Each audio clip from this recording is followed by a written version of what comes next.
Hi, fourth graders, back with some more of our book for this week. So we are on chapter 5. This one is told from the perspective of Mr. Kermit. Emma Fountain. I can scarcely believe it. Of all the classrooms and all the schools, she has to walk into mine. She's a time machine. That's what she is. The spitting image of her mother. It brings back memories I thought were buried forever. I can still see the engagement notice in the newspaper. Fiona Bartlesman and Zachary Kermit. The photo of the happy couple, cheek to cheek, eyebrows perfectly aligned, smiling like nothing was ever going to come and rain on our parade. How innocent we were then. How blind. How foolish. It was all over in a heartbeat. The test, the scandal, the breakup. Since then, I've only seen smiles like that twice. 7 months later, when Fiona lined her eyebrows up with Gil Fountain in the engagement notices, and today, when their daughter, Emma, stepped through the doorway of room 117. Fate has a way of sticking it to you twice, resurfacing like a bad burrito. This morning was my second shot. Every day draws me 24 hours closer to early retirement, but the last lap isn't going to be a cakewalk. First, Thaddeus and the Unteachables, and now Fiona's clone in the room next door, a living, breathing, bucket-filling reminder of the life I missed out on. If that poor kid tries to teach middle schoolers the way she ran her kindergarten classes, her students will have her throat open by Columbus Day. I should sit her down and explain a few things, but that would mean I care. Caring is where the trouble starts. Hard experience taught me that. I didn't make it to the cusp of early retirement by caring. I made it by keeping my head down, regardless of whether they give me an honor student or the Unteachables or the zombie apocalypse. All I have to do is endure. There are small satisfactions. The hiss of the air-controlled closing of the school entrance behind me as I exit the building, the crunch of my shoes on the bad pavement of the parking lot, the stab of pain in my sore shoulder as I open the ill-fitting door of my 1992 Chrysler Concorde, the one Fiona and I bought to start our new life together. Sky blue, although now it's mostly rust. I don't know why I've kept it so long. For sure it isn't the money. The repair bills alone would have bought me a Lamborghini. I turn the key in the ignition, and the motor coughs and dies. A few minutes later, the hood is open, and I'm staring in at who knows what. Suddenly, there's a screech of tires, and a pickup truck is reversing across the parking lot at top speed, hurtling toward me. My one thought is that if I'm crushed to death here and now, Dr. Thaddeus and the school district won't ever have to pay for my early retirement. The pickup roars to a stop with its rear bumper 6 inches from my legs. Eyes blazing, I shout, "Are you crazy?" The door opens and the driver gets out. I blink. It's one of my students. I know the Unteachables are a rough crowd, but I never expected one of them to steal a truck and use it to try to kill me. Sorry, the gas pedal sometimes sticks a little. When my shocked expression doesn't fade, the kid adds, "It's me, Parker, from class. What can I do to help?" To start with, I rasp, you can stop reversing at 90 miles an hour. Why is a middle schooler driving at all? As he launches into a whole story about his grandmother, the family farm, and a provisional license, I conjure up a picture of him in a front row desk, examining worksheets from point-blank range like he's staring through a jeweler's eyepiece. "Wow, that's a pretty old car," he tells me. "I mean, mine's old, but yours is like classic." He squints at the name in raised chrome letters. "It's a Coco Nerd. Concorde," I correct impatiently. Didn't anyone ever teach this boy to read? Never mind that. Any idea how I can get it started up again? Give Parker credit. He's better with cars than he is with words. He tinkers around under the hood, and pretty soon the motor is running again, although it's belching gray smoke all over the parking lot. "Stop it!" A silver Prius pulls alongside. The window is open, and through the billowing clouds, we can just make out Miss Emma Fountain. "Turn it off! Turn it off!" Parker rushes behind the wheel and kills the engine. She gets out of the Prius, waving her arms to clear the air. "Do you have any idea how much carbon is in that smoke?" "Mrs. Vardalos is the chemistry teacher," I reply, deliberately misunderstanding the point she's trying to make. "I'm in charge of, well, you know which class I'm in charge of." I indicate Parker with a slight nod. "I'm bucket filling," Parker tells her proudly. Helping Mr. Kermit. "Mr. Kermit," she asks, "how old is this car?" "Your mother picked it up," I inform her with an oddly defiant smile. Her eyes widen. "Oh, wow, that's old. It's just that people didn't understand emissions back then. It was before everyone started putting the environment first. Recycling, composting, installing solar panels. A long speech forms in my mind about how this is a free country and it's none of her business what anybody drives or how old it is or what it spews into the atmosphere. But for some reason, I can't say it. Not to her. Not to that face that looks so much like Fiona's. She softens. Well, maybe you can keep it, but you definitely have to put in a catalytic converter. It's on my list, I assure her, right after a new floor for the back seat, just in case I ever have passengers. Parker peers into the back. Whoa, is that the ground? Air conditioning, I supply, tight-lipped. Old school. Emma regards me with pity. On the plus side, she and Parker managed to get the motor running again, minus the smoke this time. Wow, Miss Fountain, Parker raves, you're really good with cars. I learned from my mom, she explains. She took a course in auto mechanics because she bought a real lemon once, and her voice trails off as she frowns at the old Concorde, connecting the dots. I swallow what's left of my pride. Thanks for your help.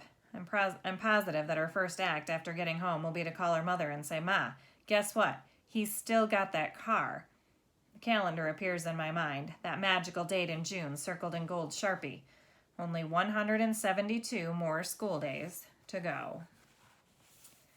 Chapter 6. This is told by Matteo Hendrickson. When I get really bored, which is every day, I match people I know with characters from TV and movies. For example, my sister Lauren is like Venom from Spider-Man because she's evil and she spits poison. Well, not literally, but since I invented the classification system, I get to choose who's what. Just don't tell my mom because she's like Professor McGonagall from Harry Potter. Smart and usually fair, but she can be nasty when something ticks her off, like me comparing Lauren to a Spider-Man villain. It works for the kids at school, too.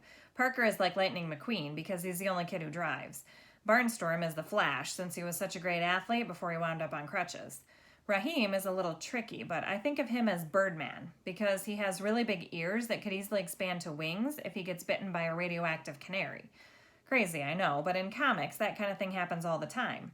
Anyway, I can always switch him to Sleeping Beauty. He's not that beautiful, but he is that sleeping. Elaine is a cross between Chewbacca from Star Wars and Lois Lane, who also rhymes with pain. I try not to get too close to her. She once picked a kid up by the belt and used his head to poke at a fluorescent light that was buzzing. Kiana is Blonde Phantom, since they're both from California, even though Kiana's hair is closer to light brown. And Aldo? That's easy. Dr. Bruce Banner, who turns into the Incredible Hulk when he gets mad. As for me, I'm part Hobbit and part Vulcan. Bilbo and Spock. Big logic in a small package. That leaves just our teacher, Mr. Kermit. He's tough to characterize. I'm leaning towards Squidward because when he comes to class in the morning, he reminds me of Squidward coming to work at the Krusty Krab, bored and bummed out. And he treats us the way Squidward treats the customers. He doesn't hate us exactly, but he definitely wishes he were someplace else. He's even a little grumpier than Squidward because he doesn't have a hobby like playing the clarinet, unless you count crossword puzzles and consuming mass quantities of coffee. For someone who's supposed to be a teacher, he sure doesn't do much teaching. He mostly just hands out worksheets. The only time he talks is when somebody asks a question. That usually ends up being me. Mr. Kermit, why do the magnetic poles reverse? With effort, the teacher tears his attention away from his puzzle. Excuse me? Every 250,000 years, Earth's magnetic poles reverse, I explain. I was just wondering why that happens. Yes, but what does that have to do with... Reluctantly, he glances from his New York Times to the worksheet on his desk beside it. Using vocabulary words in a sentence. I want to do a sentence on Magneto, I reason, but since his superpower is magnetism and electric charge, he'd be affected by that. That's another thing about Mr. Kermit. He isn't very helpful when one of his students is curious about something. The only other time there are questions is when Parker is trying to figure out what a word is. That turns into kind of a game in SCS 8, figuring out what he means by tramgully when the word is really metallurgy. Sometimes the whole class gets in on guessing. It's the only fun we have during school. It can get pretty loud when people start laughing at Parker. Mr. Kermit's usually okay with it unless Miss Fountain comes over to complain that we're disturbing her class. Then he chews us out. He doesn't get mad at us, but he can't stand it when she does. This one time, Barnstorm makes a big stink, pounding his desk with both crutches because the football team is holding its first pep rally, and he isn't going to be up there with the players. It's not fair, man, he roars. Just because I'm injured doesn't mean I'm not a golden eagle. Mr. Kermit's curiosity is suddenly piqued. If you were in the pep rally, you'd have to leave now, right? You'd be somewhere else for the rest of the day. Barnstorm nods. The team gets the whole afternoon off to prepare for it, and I'm stuck here working. It might be pushing a little. I've seldom seen Barnstorm pick up a pencil. Sounds reasonable to me, Mr. Kermit agrees. It isn't your fault you got injured. Why should you have to suffer for it? I get the feeling that Mr. Kermit doesn't care that much about justice for Barnstorm. What he really wants is to get this disturber of the peace out of room 117 before he puts one of those crutches through a wall. Miss Fountain would definitely notice that. So he goes on the intercom and demands to have Barnstorm included in the rally. He argues his way through 3 secretaries and the assistant principal, and he won't take no for an answer. We're blown away. It's a whole new side to our teacher none of us has seen before. He's actually fighting for one of us, when we would have bet money that he barely even noticed we were here. Put me through to Coach Slattery, Mr. Kermit insists. He's in class right now, comes the reply from the speaker. Well, get him out of class, our teacher retorts. Justice and fairness aren't just part of the social studies curriculum, you know. They're the building blocks of our entire society. No one is more amazed than Barnstorm himself. That's what I'm talking about, he approves in a satisfied tone. By the time Mr. Kermit gets on with the athletic office, he's really worked up. You ought to be ashamed of yourself, he accuses Coach Slattery. You send these kids out there to be tackled and elbowed and hit with hockey sticks, and when they get injured, you abandon them? When the coach finally breaks down and says, okay, whatever, send him down, our whole class breaks into applause. You were awesome, Mr. Kermit, Kiana exclaims. You should be in the Justice League, I add. He looks startled, as if he didn't realize anybody was listening. He turns to Barnstorm. Well, off you go. Enjoy your... His voice trails off. Pep rally, I supply helpfully. Barnstorm is already thump-swinging toward the door. Thanks, Mr. Kermit. Throughout the afternoon, our teacher keeps looking at Barnstorm's empty desk and smiling. Another first for him. And at the end of the day, when we're called down to the pep rally, he smiles all the way to the auditorium. Even though our class is always terrible marching through the hallways. Aldo karate kicks lockers, and Raheem stakes out a water fountain so he can spray people. This 7th grader gives Elaine a hard time about blocking the stairs, but only till he realizes who he's talking to. Better to be blocked on the stairs than to take a one-way trip down them, or to have a classroom door slammed on your head, or any of the other things Elaine does to people who annoy her.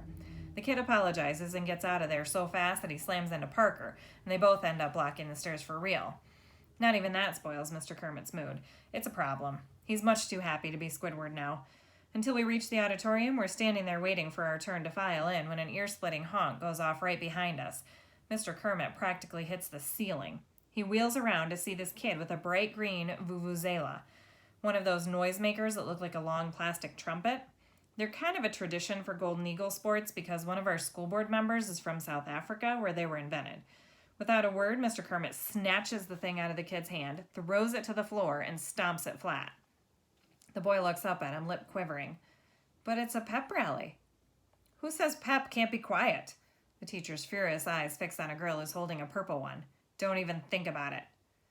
Nervously, she whisks the instrument behind her back. Mr. Kermit nods. That's the spirit. Problem solved. He's Squidward again. When it comes to vuvuzelas, he might even be Lex Luthor. At the pep rally, they make us sit in the back, just in case we have to be kicked out. Our class always sits in the back, even in the cafeteria. The teachers don't want us anywhere near the soda machine. They think giving us sugar is like sprinkling water on the gremlins. I cheer when Barnstorm is introduced. I've never known anybody on a team before. He waves a crutch in our direction, and a few of the other kids clap too. Then Raheem falls asleep. His head slumps over and knocks and conks the girl sitting next to him. We get kicked out. That's it for today. I'll be back tomorrow with more chapters. Have a good afternoon, friends.